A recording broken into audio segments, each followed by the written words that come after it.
నేను ఈ కుక్కల గురించి ఒక చిన్న స్టోరీ అండి. చిన్న కథ చెప్తాను. అంటే నేను అబ్జర్వ్ చేసింది అంటే ఈ హాలిడేస్‌లోను ఎక్కువ పెద్ద పనేం ఉండదు గదండీ.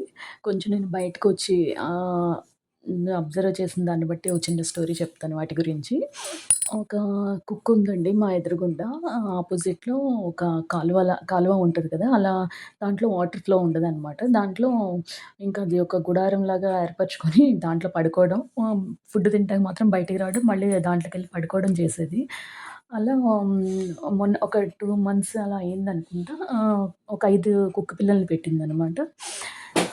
పెట్టంగానే ఇంకా వాటిని మా సందులో వాళ్ళందరూ చాలా చూస్తూ మొదలుపెట్టారనమాట. వాటికి అంటే పాలు పెట్టడం, ఫుడ్ పెట్టడం, నేను కూడా రాత్రి పూట్ల మిల్క్ రైస్ పాలు కలిపేసి కొంచెం అన్నం పెట్టడం అలా అందరం చూసుకున్నాం వాటిని.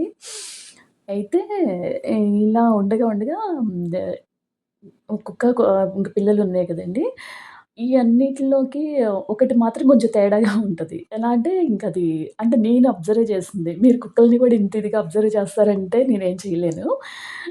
చేశాను నేను కానీ ఒకటి కొంచెం తేడా అనమాట. ఏంటంటే అది తల్లి మాట అస్సలు వినదు ఏమాత్రం. ఇప్పుడెవరైనా ఫుడ్ పెట్టారనుకోండి, అన్నిటికంటే ముందు అదే వచ్చి తినేసేయాలి. అది ప్లేస్ ఇస్తేనే మిగతాయి వచ్చి తినాలనమాట. లేకపోతే గనక అసలు ప్లేస్ ఇవ్వదు. అదే ఫస్ట్ తినాలి. అదయిపోయింది. నెక్స్ట్ కొంచెం అవతల ఒక ఇల్లు కట్టుకుంటున్నారనమాట ఒకళ్ళు. ఇల్లు కట్టుకుంటుంటే అదే చిన్న చిన్న గొయ్యిలు తీస్తారు గదా! గొయ్యిలు తీసినప్పుడు ఇది ఎళ్ళిపోయి దాంట్లో పడిపోయింది ఒక గొయ్యిలో. పడిపోతే పాపం అక్కడున్న వాళ్ళందరూ కూడా టార్చ్‌లు రాత్రి పూటల అది కూడా టార్చ్ లైట్లు వేసి మొత్తానికి ఏదో ఒకటి సెల్ ఫోన్ లైట్స్ వేసి చీకట్లోనే దాన్ని బయటికి తీశారు. అప్పుడు పాపం తల్లేమో దాన్ని అది పడిపోయిన వెంటనే తల్లి మిగతా పిల్లలన్నీ గూడా ఏడవడం అంటే వాటికి చాలా మనము మన పిల్లలకేమన్నా అయితే ఎంత ఫీల్ అవుతామో అయి కూడా అలాగే అనమాట. బాగా ఏడుస్తుంది, తిరుగుతుంది పాపం అన్నీ చేస్తుంది. ఇంతలో పాపం మొత్తానికి దాన్ని బయటికి తీశారు. అదొక్కటే కొంచెం ఎలా అంటే తల్లి దగ్గర ఉండదు. ఇయన్నీ తల్లి, పిల్లలన్నీ ఒక దగ్గర ఉంటే ఇది మాత్రం వెళ్ళిపోయి ఎక్కడో ఉంటది. ఇది కొంచెం ఎంతైనా గూడా తల్లి మాట వినుకోకుండా అలా ఉందని చెప్పి నేనెప్పుడు గూడా దాన్ని చూసినప్పుడల్లా అంటాను. ఆహ్, ఎ అంటే మా ఇంట్లో వాళ్ళతో అంటా, "చూడండి అది ఇక్కడ ఉండట్లేదు తల్లి దగ్గర ఎక్కడికో ఎళ్ళిపోతుంది. ఎవరైనా గేట్ తీసిన వెంటనే టక్కుమంట లోపలికెళ్ళిపోతది. ఆళ్ళేం చూసుకోకుండా గేట్ క్లోజ్ చేయంగానే ఇదేమో మళ్ళీ లోపల నుంచి అరిచేస్తది. ఆహ్, బయ్య బయటకొచ్చేస్తాను కానీ ఎవరుంటారు దానికి అప్పటికప్పుడు తీయడానికి. అలా అనమాట. అన్నీ అలాంటి గత్తర పనులన్నీ చేస్తూ ఉంటదది.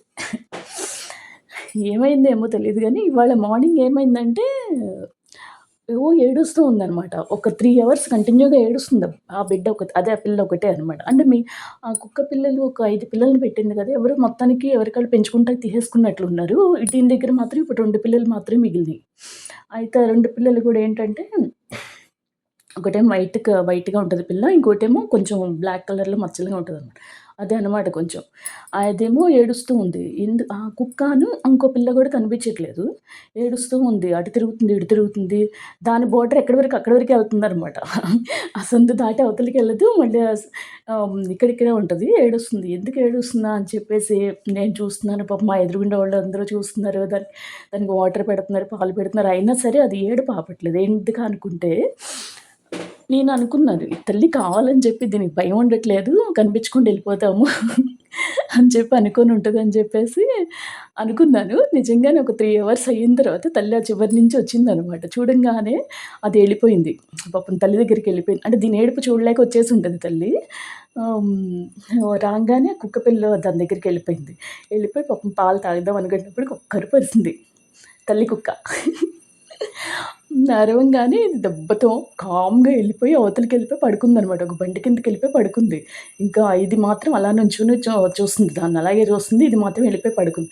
అంటే మనం ఇప్పుడు ఏదైనా మన పిల్లలకి చెప్పి చిరాకుగా ఉండి ఇంక ఈళ్ళు వినట్లేదంటే ఎంత విసిగిపోతామో కుక్కల్లో కూడా అలాగే ఉంటాయి. అందుకని ఇది మా అదే మాట వినట్లేదు దీనికి ఇలాగే కావాలని చెప్పి అది కూడా ఏమన్నా అలా భయపెట్టిందా అని చెప్పేసి నాకలా అనిపించింది. ఇదే నేను మా ఇంట్లో వాళ్ళకి చెప్తే, "నువ్వంత అబ్జర్వ్ చేశావా? ఎళ్లి ఎళ్లి దాని దగ్గరే కూర్చొని అబ్జర్వ్ చేశావా?" అని చెప్పి అనుకుంటున్నారు. కానీ నేనైతే గమనించింది కరెక్టే అని చెప్పి అనుకుంటున్నాను. అంటే అది తల్లి అది ఈ సందులోనే ఉండేది పాపం. పిల్లల్ని పెట్టింది. ఆ సందులో వాళ్ళందరూ చాలా చూసుకున్నారు. ఆ పిల్ల ఒకటి గొయ్యిలో పడిపోతే సందులో అందరూ గూడా వచ్చి అది బయటికెలా తీయాలని చెప్పి ప్లాన్ అదే ప్లాన్ చేసుకొని మరీ బయటికి తీయడం. వాటిని చూసుకుంటున్నారన్నమాట. ఎవరికి వాళ్ళు పాలని, రైసని అన్నీ ఏటికి ఏయి కావాలో అయి పెడుతున్నారు. అంటే కుక్కలు గూడా మనుషుల్ని కరుస్తున్నాయి గదా! పీకేస్తున్నాయి అంటున్నారేమో! మనుషుల్లో మంచివాళ్ళు, చెడ్డవాళ్ళు అనేవాళ్ళు ఎలా ఉంటారో కుక్కల్లో గూడా అలాగే ఉంటాయండి. నాకు తెలిసి నాకున్న జ్ఞానాన్ని ప్రకారం నేను చెప్తున్నాను. మంచి కుక్కలు, చెడు కుక్కలు అనేవి ఉంటాయి. చెడు కుక్కలు అలా చేస్తాయేమో మరి నాకైతే తెలియదు కానీ, ఈ మా సందులో అదే మా ఇంటి ముందు పెట్టిన తల్లి పిల్లల గురించి మాత్రం నేను ఒకటి అబ్జర్వ్ చేసి ఇది చెప్తున్నా అనమాట. అంటే ఒక పిల్ల తల్లి మాట వినకపోతే గనక అది ఎళ్ళిపోయి దానికి పనిష్మెంట్ ఎలా ఇచ్చిందో, అంటే మనం దాన్ని అంటే మనం గూడా మన వాళ్ళకి పనిష్మెంట్ ఇస్తాం అది వేరే విషయం. నాకిది చూస్తుంటే అంటే అవి గూడా అంత ఇదిగా పిల్లలకి భయభక్తులు నేర్పిస్తాయా అన్న ఇది నాకు పొద్దునుంచి వచ్చింది. ఇది ఒకసారి మీతో షేర్ చేసుకుందాం అని చెప్తున్నాను. అంతే. Thank you.